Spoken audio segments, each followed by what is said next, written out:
Good morning, everyone, and welcome to Mobility Matters. I'm your host, Javier Betancourt, Executive Director of the Citizens Independent Transportation Trust, or CITT.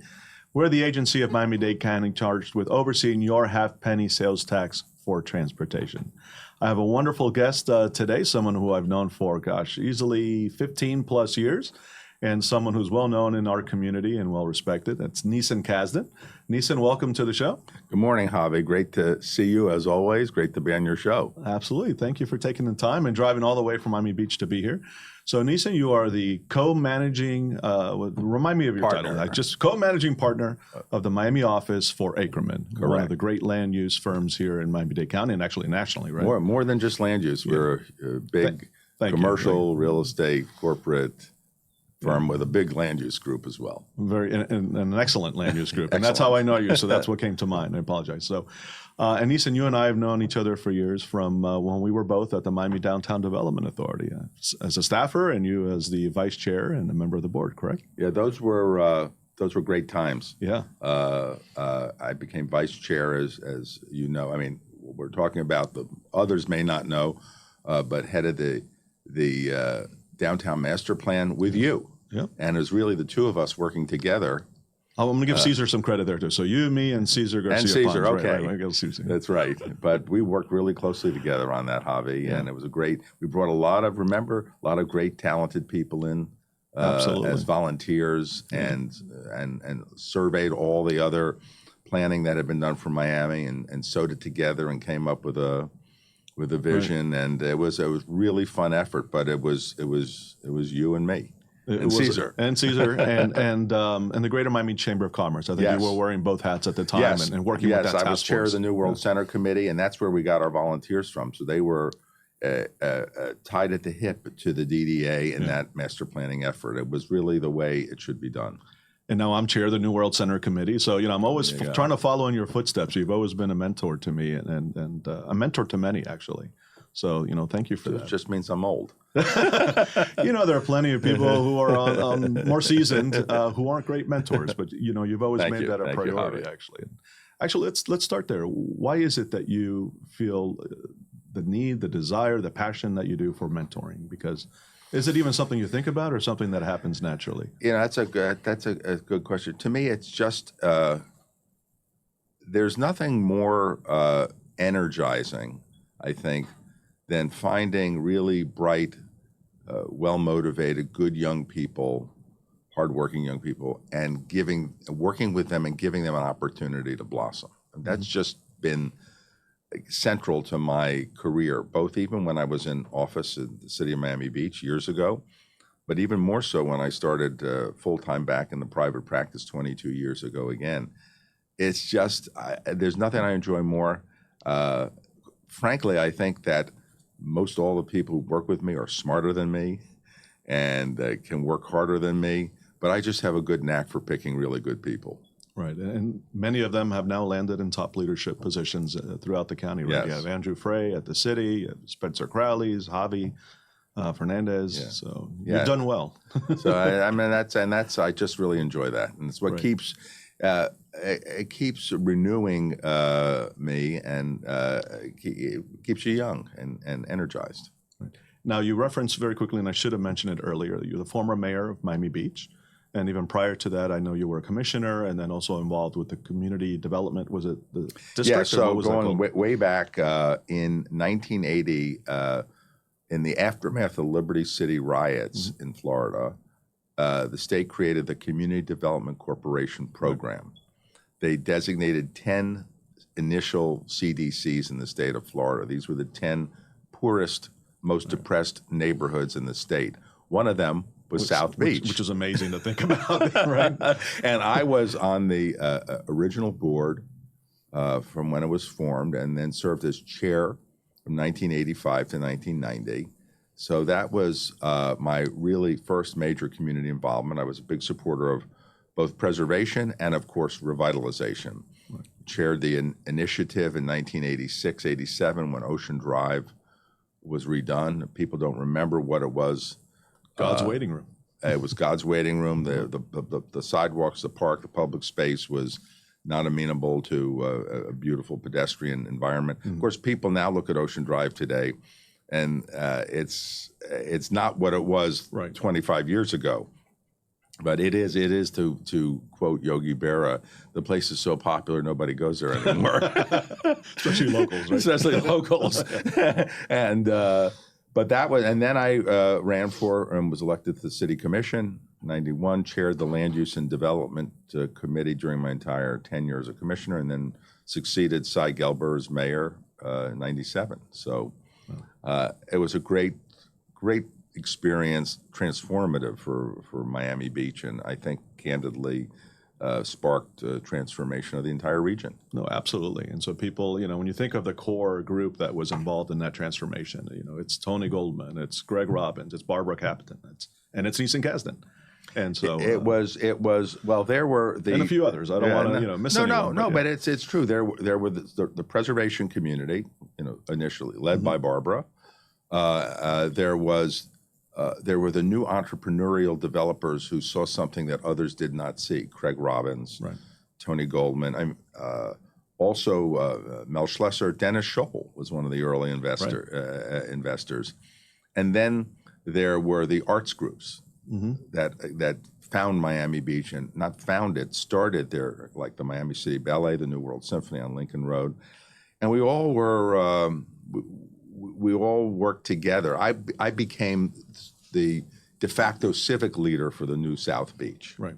And I remember we used to have dinners in the old Strand restaurant on Washington Avenue at 6th Street when it was it was one of the few and new places there. And every month we'd have a dinner. We'd have about 70, 80 people. Everyone was doing anything in South Beach in development, preservation, arts and culture would all gather. And we all had a common vision, which was you create a special community. It will have lasting, value and quality. So it was a fun era. Yeah. And then you left public office, and you did something that very few elected officials do: is you didn't run again, and you channeled, I think, that energy into both your private sector practice, but then also civic involvement. So being on the Miami-Dade DDA, the Beacon Council. Work with ULI, you've probably 12 organizations I can name that you've been a big part of, the New World Center for the Chamber, et cetera. And in that, I know that the big push has been on urban revitalization, not just in South Beach, but then you kind of took it across the pond here to downtown. So speak to some of the projects and some of the efforts that you've been involved in with your career in urban revitalization, some of the major projects, some of the major initiatives. Well, both civically and professionally. What I like to tell people is that when I left office in 2001, I said, I do the same thing that I did when I was in office, except now I get paid for it. Except in your volunteer work, which right. I mean, little did I know you could actually be in office and still get paid for it. That's another story. Right. And so we'll let Jim Defeaty for that one. Right. So I was drawn to, based on my background and my interest, to work on transformational projects. The first one was Midtown Miami, where I represented Developers Diversified Realty, which was the co-developer of the entire site there. It was an abandoned rail yard, as you know. There was nothing there. Midtown did not exist. It was an abandoned rail yard, and they did the retail portion and the overall structure. And then, since then, I've worked on so many projects which I'm so proud to have been part of. So Brickell City Center, the first special area plan under Miami 21, which is the cornerstone of the revitalization or the creation of that great West Brickell community that exists today. The Miami Design District was the second special area plan, which is one of the outstanding developments in this country in the last decade. On Miami Beach, the entire Faena district. So I love working on these projects that really are, they're very complicated. We have lots of elements, but they're also transformational. Absolutely. And now on the private, I always have to have a part of me which is involved in civic and private activities. So for those years when I was at the DDA, that was a very important part of my civic involvement. We worked on the downtown master plan, the economic analysis to prove that downtown was very vibrant, alive. People were moving there. chaired the Beacon Council for a year, chaired the Urban Land Institute, which was really still a big part of my life. Right. Great organization. Chaired that for Southeast Florida and helped grow that chapter. One of my very most important civic involvements in my entire career, though, was also chairing the board of the New World Symphony when we finished the design and built the Frank Gehry New World Center and the West 8 designed Soundspace Park, which was the New World Symphony acted as the developer of that park space as well. And even a month before I left office in 2001, I led the effort to give the land to the New World Symphony. After I left office, a couple of years later, I went on the board. And then a few years later, I became chair. So, and to me, it's all part of what is the sort of the one unifying thread behind it all? How do you create great cities? Yeah. And to me, I was always the biggest advocate and finder of resources for culture. My interest in culture was more about creating great cities. Placemaking, right? That's what it's about. Right, right. And there's no greater example than that, than both your efforts and what's happening in Wynwood. I mean, urban revitalization often follows arts and culture, right? Yes, and we were very involved in the very first projects and zoning in Wynwood, and now doing a lot as well in Little Haiti, Little Even River. in South Beach, it was fashion. To the extent that fashion, I think, is part of the arts, right? Yes, and people forget that's really was the first thing there. City building has been, it's my passion, and I am lucky enough that it's also my profession. Yeah. So in city building, of course, one of the other key elements is the transportation piece, right? And I know that's something that you've also been passionate about. And if you look at the projects you've been involved in, one of the things that strikes me is these are multi-block, really enormous projects, but they're projects that respect and really thought through the mobility piece, right? They respect the city grids.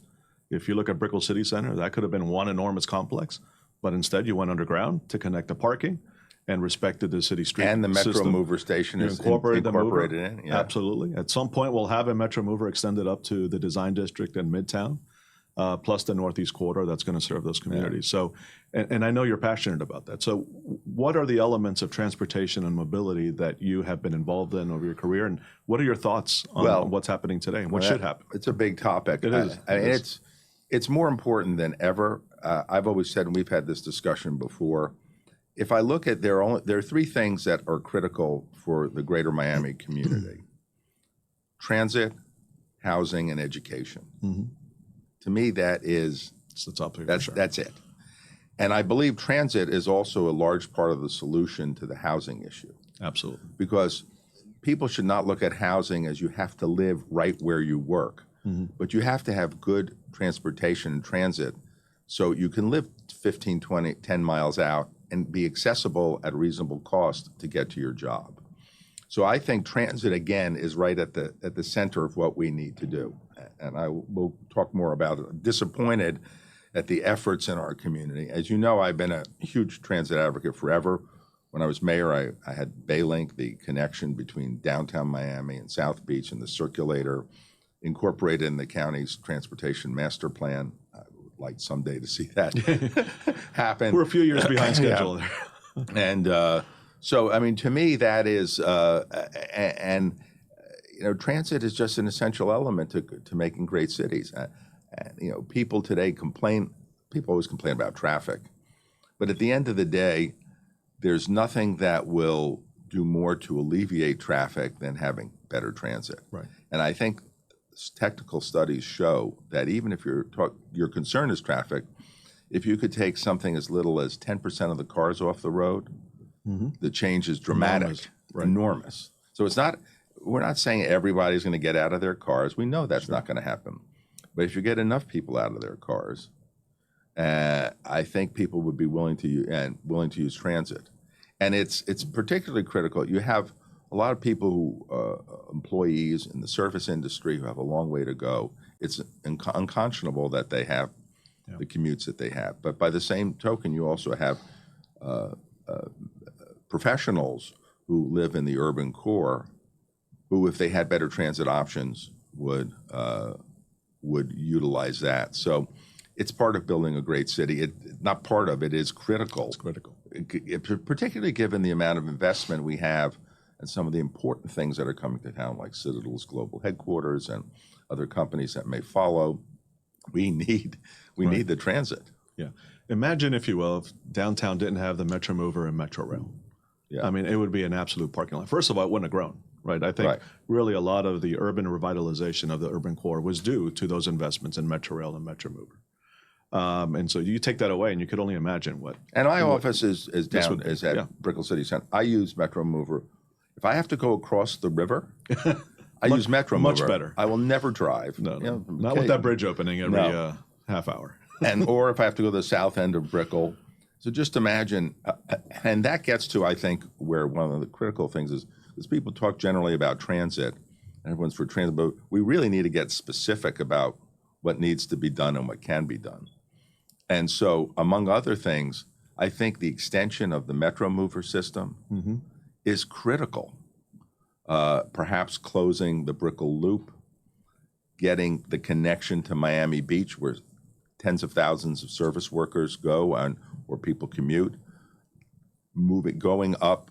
I love to see the redevelopment of Edgewater, Midtown, up to into the design district. We should have a way to get from downtown to there. I know those are, to me, will pay off immediately in terms of helping those neighborhoods and then you have the obvious ones. Look, you're much more the expert about transit than I am. Hardly, by the way, but please continue. But one of the things, as you may remember, I served on the board of Tri-Rail for a few years. Right. And the MPO. Right, and the MPO. When the cities were allowed to serve on the MPO, it was me, Evelyn Greer, and Raul Martinez were the first three. The troublemakers. The troublemakers. We were the troublemakers. And I was when I was on the Tri-Rail board, I included. They were looking at expansions up to like Jupiter and other places. I said, wait a minute, your busiest station is 79th Street. I said, most of your people are going to be coming down towards downtown. I said, just take that 79th Street link and link it up to the FEC corridor, and all of a sudden.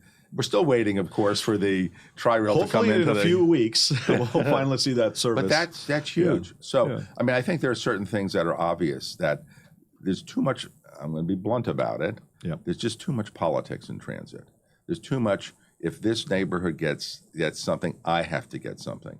It has to be based on where the riders go and not on a, one event a week or month basis, daily working and commuting trends. So, for instance, the FEC corridor, that's a must-do. Of course. Low-hanging fruit. Low-hanging fruit. It's already there. Already there. You have a tremendous concentration of population and now development. And employment and development. That's just got to be done. Yeah. I think the county missed an opportunity on the South Dade busway. It was presented as either it's all bus or all rail down to Homestead. Well, to me, the obvious correct answer would have been extend the rail down to Cutler Ridge, which is a big area of population. It gets much sparser or more spread out when you go south of there. For the young kids, that's Cutler Bay now, but yes. Right, Cutler. And then BRT from then on south. Right. Coincidentally, that was our recommendation at the CITT, by the way. Someone should have listened to you. I mean, it makes so much. That's a heavily used, that South Dade Metro Rail line is very heavily used. Yeah. Extending it a few miles further south to Cutler Bay would have been the ideal solution. As you know, you don't want to change modes if you don't have to. And so, I mean, these are simple things.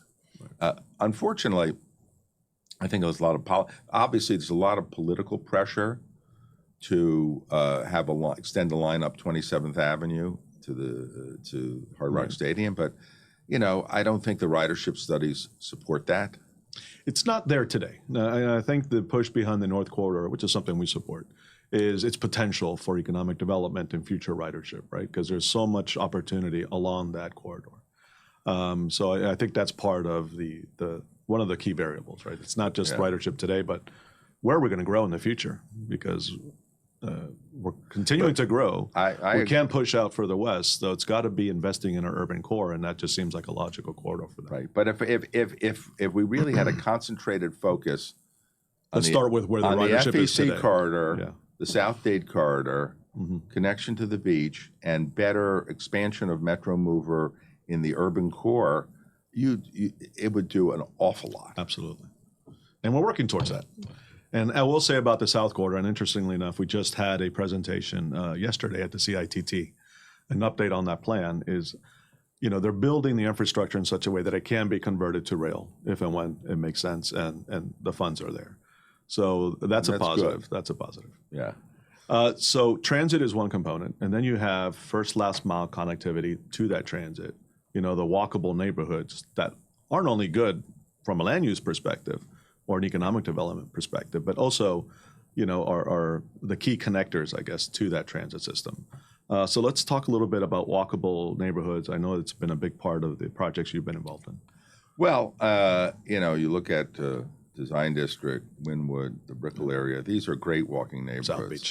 South Beach. South Beach was the original. Was already. One. It was the original one, and it's. I kind of almost judge a city as to whether I like it or not based on how walkable the neighborhoods are. I was just out in Los Angeles for ULI's fall meeting. Still doesn't do it for me because they really don't have walkable neighborhoods. Yeah, I don't get LA and why people like it. I never have. You have a decent time out there, but it's just nothing about it. So, but then again, the part of that is, of course, the transit connectivity. There are certain things that, to be a little bit controversial here, I think that, for instance, this idea of bicycle lanes everywhere doesn't really make sense. In this hot, humid, wet environment, you're just not going to have a lot of people commuting by bicycle. I can see it for recreational purposes, but I can't see it really as a commuting substitute. So this is going to be fun because I disagree with you, and I disagree. I used to think that way. And then we took this great Knight Foundation funded trip to Copenhagen, and we got to experience what a biking culture is and can be. And I brought that back with me. And then I became a bike commuter, and I would commute 10 miles from my home to my office.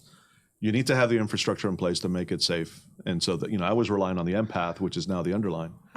But the key to me was having a shower at work. And to your point, the climate is a factor. And that's where the land use component comes in to support your transportation goals. If you don't have a place to shower, a place to change at your place of employment, then you're absolutely correct. You're not likely to commute by bike in this climate. And so it's key to have those kind of supporting amenities in order to make that happen.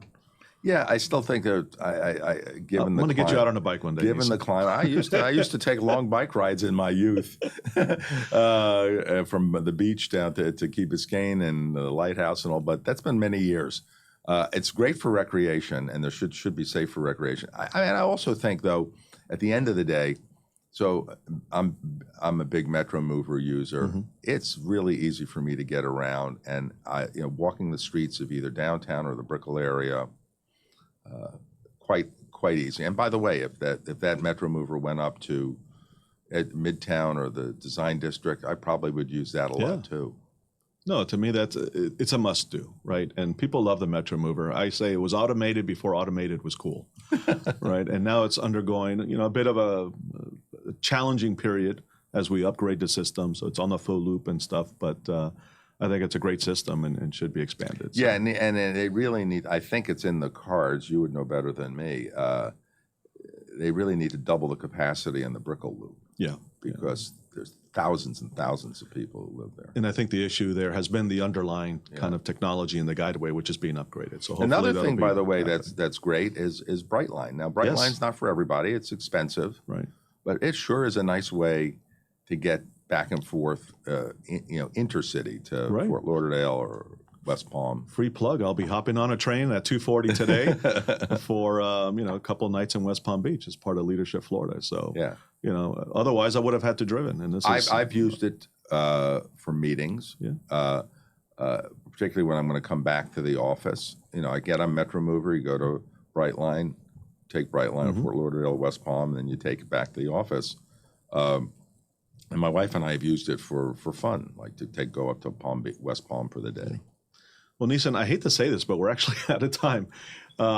We could speak for hours and it feels like 15 minutes. And so, we've only hit the tip of the iceberg. I'd love to have you back to delve into some of these issues more. I would be happy. A bunch of things we didn't even bring up. So it's always fun, Javi, to talk to you. It is. Thank you for coming all this way, for being my guest, and thank you for all you've done for our community and continue to do. Thank you very much, I could honestly say Miami wouldn't be what it is today without your efforts. So.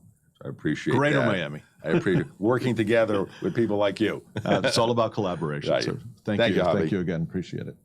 Well, folks, that's all the time we have for this episode of Mobility Matters. You can catch us here every other Thursday from 9 to 10 a.m. And we do want to thank our hosts, Community Newspapers, for both hosting us here in these wonderful studios and for producing the program. And finally, we are looking for volunteers to serve on the CITT Board of Trustees. If you're interested in serving, please visit our website to learn more, miamidade.gov/CITT.